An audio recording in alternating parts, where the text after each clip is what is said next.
A comeback win for the Phillies in the 9th inning. A lot of comeback wins here in Philadelphia tonight. Welcome into Post Game Live, presented by Curado Insurance. Ashlyn Sullivan, Ricky Bowe, Ben Davis here with you. The Phillies got it all clicking in that 9th inning and get a much-needed win to get back on track. Ricky, what was most impressive? I think in that 9th inning, the comeback. I mean, when you really think about it, you think about three guys that could really use something like that. It was Nick Castellanos. He was involved in that. Bryson Stott was involved in it.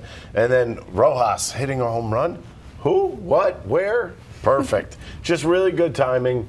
And for some guys that probably could use that lift up. That was a great win all the way around. I mean, that's the bottom line. They overcome some inopportune things that happened in that game. Some defense kind of let them down. The long ball let them down, but able to really just bounce back and pick each other up by the bootstraps and somehow secure a victory out of this. It was not looking good there for a while. The bats were dormant. But, boy, they came alive later in the ball game and was able to eke this one out. Yes, a big win for the Phillies as we now go back to Anaheim to check in with John Kruk for the crossover. And, John, a lot of things happening in that game. We talked about the cat in the dugout even in the interview. But what was most impressive from this Phillies performance tonight? You know, I think when the bottom of the order produces and, you know, look, this isn't a typical bottom of the order. Nick Castellanos has been an all-star. Bryson Stott will become an all-star. Johan Rojas, we talk about, you know, if you can get anything offensively out of Johan, you know, this team, who knows how far this team can go. Well, they got that tonight, and I think that was the most impressive thing is, and it was quick strike. You know, Estevez said, you know, it just got spinning for him after Nick hit the homer, and then Bryson slices one in for the ground rule double, and then Johan takes him deep. And I think, you know, anytime you can get contributions like that from the bottom of your order, you should win a lot more games than you're going to lose. Talk a little bit about Spencer Turnbull, because he's no joke. I mean, this guy has come on the scene, has pitched extremely well this season, and it was no different tonight again. Yeah, he's amazing. You know, he works hard. He's diligent about his routine, and now he gets pushed back a couple days from his last start because, you know, they had to get Taiwan in there, and you know, he just stuck to his routine. The thing I was most impressed with him tonight is, you know, how many most starting pitchers, when they leave the game, and if the bullpen, you know, blows the lead and or blows their game and they don't get a win in that game, most pitchers are up there pouting in the locker room. He went up and got treatment and came right back down full uni and was right there in the middle of everything with the celebration after Nick hit the homer. And then, of course, after Johan did. I think that was the most impressive thing I saw from Spencer Turnbull tonight, because the way he's pitching, you kind of expect it now. Johnny, I think the 3-run homer by Kyle Schwarber in the second inning kind of gets overlooked in this. But, John, I've never seen anyone with the balance that he has and the hand and forearm strength that this guy has. It's breathtaking. It's what he can do with a bat in his hands. It just blows my mind. Yeah, you know, most guys like, you know, 6'3", 6'4", hit balls like he does, but he's not that guy. But man, he is just so strong and so thick. Like, you know, he reminds me a lot of Jim Thome, how Jim was, you know, just thick and big legs and big rear end and you know, big forearms, and you know, even getting fooled, they can still flip balls out over the fence. But that was just a great swing by Kyle, and he does, man, you're right. He stays on balance really, really well. And you know, we talk about other hitters on the Phillies and other hitters, really, if you just watch TV, and you know, you notice when guys are off balance, their swing can get a little crazy. But you know, his swing stays pretty good on balance for the most part. You know, righty lefty don't really matter. Kyle Schwarber starting off strong for the Phillies tonight. John, thanks so much, and we'll talk to you tomorrow in Phillies Pregame Live. I will be here. I know this is a team sport, very much a team sport, but individually, the team is only good as the individual is.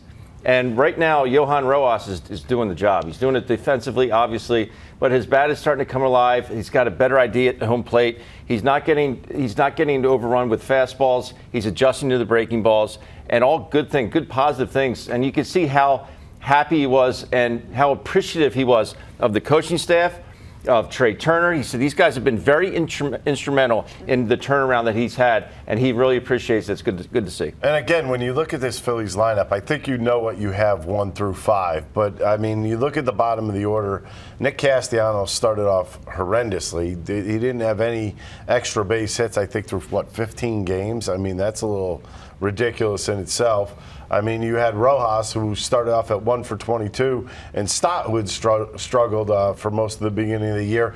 All of them guys kind of got into this game, and I think that just proves how deep this team could actually be. The other thing is, and I know that Nick Castellanos had 3 hits on the night, but going into that last bat, he already had 2. One was he didn't hit a ball real hard up the middle, but it got through for a hit. And then later on his next at bat, he bloops one in the left field.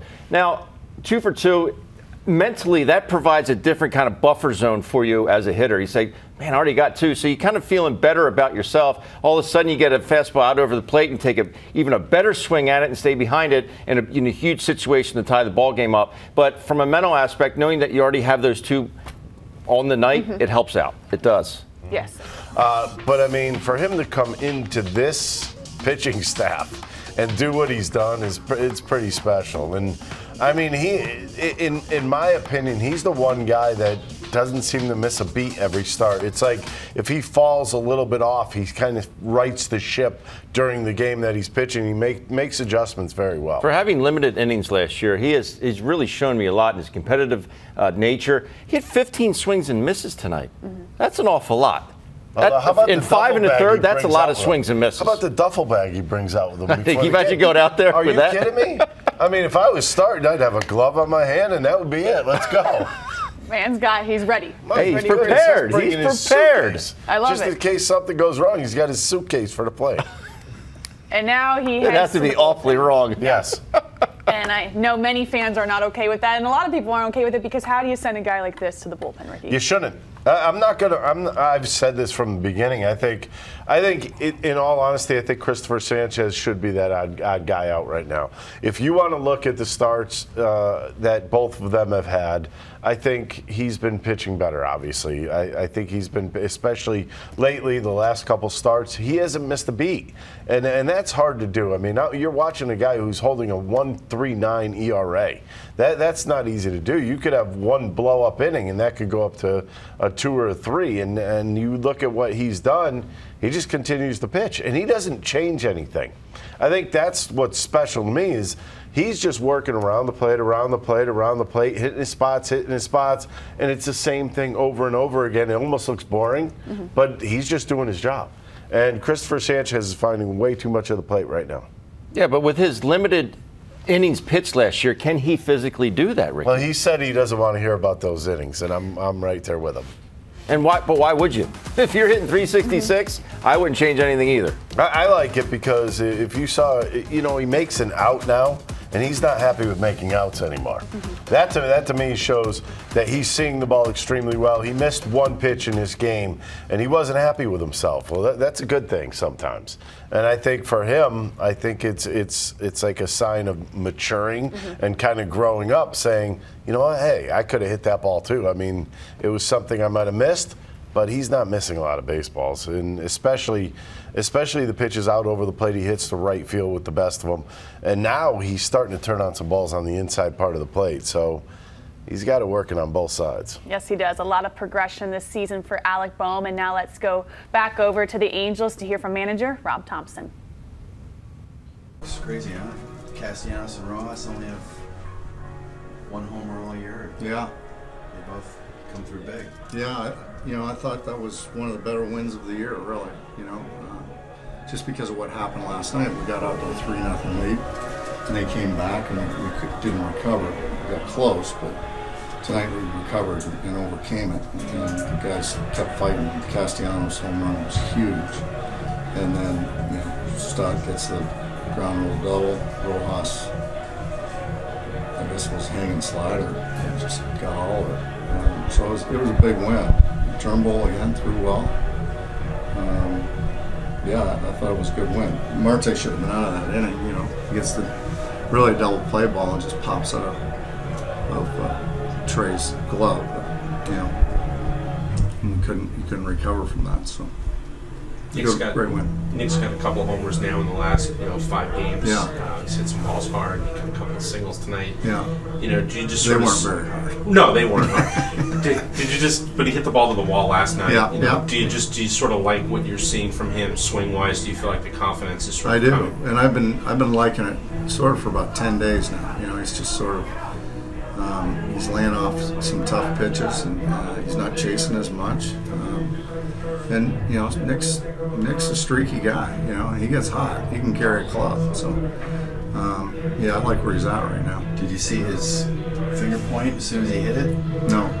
As soon as he hit it, he pointed out to right field. He knew he got it, I guess. Oh, really? Yeah, he took the bottom hand off the bat and just pointed. Oh, really? I didn't see it. To be 20-11 before Castellanos has really gotten going, and with Bryce not being the best version of Bryce, what does that mean to you? Yeah, I mean that's what a team is. Other guys are doing it, and eventually they're going to do it. Rojas does it tonight. Casti does it tonight. Schwarber with a big 3-run homer, but when you're winning games, it seems like it's a different guy every night, and that's a little bit of what we're getting. I mean, Bohm's on fire, but everybody's contributing. And is Rojas where you would want him to be a month into the season? Yeah, I mean, if you go back to the first couple of weeks, I'm not sure. I mean, I'm ecstatic where he's at based on that.